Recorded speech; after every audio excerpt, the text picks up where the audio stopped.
Jeff Paur, senior writer for RealTime Fantasy Sports, and welcome to another edition of the RealTime Fantasy Sports Update.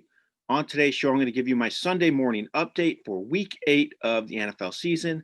I'll give you all the major inactives and actives for the early games and also a couple news and notes for Week 8. So let's jump right into it. The inactives, not a whole lot to report on here, but a couple of fairly high-end players are inactive this week for these early games. Jamison Crowder, he is out because of a groin injury. He will not play. Denzel Mims is looking awful good for fantasy teams. He might be the leader in targets for New York this week and could be a sneaky play. So I would consider using Mims because he really is the only receiver standing left in New York for this week. He could have a big week. Also inactive, Mark Ingram. He is out because of a high ankle sprain. So that means J.K. Dobbins, Gus Edwards likely split the work at running back for Baltimore this week. Both could be a little better fantasy plays than when Ingram is in the lineup. All right, let's talk about the actives. Those are just two inactives of note, but the actives is a longer list. That's good news. Guys back in the lineup. First one, Dalvin Cook returns from his groin injury. This was expected, but he is active. He'll start this week for Minnesota, and he'll be a great play for fantasy teams. Tyler Higbee, he returns from his hand injury for the Rams, so he's back in the lineup. He hasn't done a whole lot this year, but he is starting, and he is healthy enough to play in this game. Mason Crosby had a back injury, missed some time in practice, but he is active for Green Bay. So if you need a kicker or he is your kicker, he is active for this game. So that's good news. Michael Pittman returns from his calf injury. He was activated from injured reserve this week, practiced much of the week. He is back, and he should start for Indianapolis in their matchup. So Pittman, the rookie's back in the mix for the Colts. Also for the Colts, Mo Alley-Cox, he is active. His knee injury is better, so he's back in the lineup. He was actually making some hay earlier in the season, so this might not be the best news if you're thinking about using Trey Burton this week. Cox might cut into his playing time just a little bit, so that's just something to keep in mind.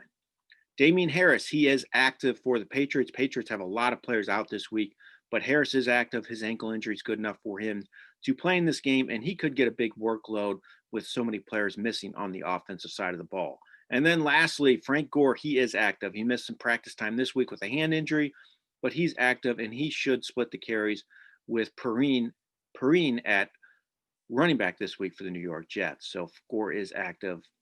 Might not be great news if you're thinking about using Perrine in your lineup, but Gore is active for this game. Okay, a couple news and notes, not a whole lot, but the big thing I wanted to mention, there's some big-time weather issues this week. Strong winds, rain in some of these games, and it really goes from the Midwest to the East in these matchups. So this could really impact a lot of things when it comes to throwing the ball. Could be a little more run-heavy. Ball security could be an issue as well. I'm here in St. Louis. The winds are crazy strong, so we're in the Midwest. So that Kansas City game, little down the road from me here in St. Louis, that's going to be a factor with the wind. So that Jets-Chiefs game could be a little harder to throw the ball. Also, Raiders-Browns is going to be impacted by the weather because of rain and wind. Titans-Bengals, another game that's going to be impacted because of the weather. And then the Steelers-Ravens. This looked like could be a high-scoring game. Two very good offenses, but could be a little more defensive-minded because of the weather issues. Just something to keep in mind when you're setting your lineups this week right before the games start. All right, lastly, Chris Carson. So he's going to test his foot in pregame warmups. He is going to be a true game time decision. Didn't look like there was much hope for him to play this week, but he's actually pushing to play now, especially with Carlos Hyde not expected to play. He's doubtful because of a hamstring injury. The Seahawks do not expect Hyde to be healthy enough.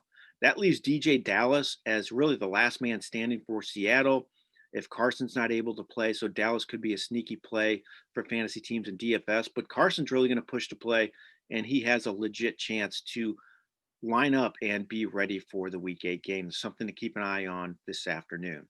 All right, that's my Sunday morning update for Week 8. Good luck in all your games this week. I hope you come out on the winning side of things. This has been Jeff Paur for RealTime Fantasy Sports. Have a great day.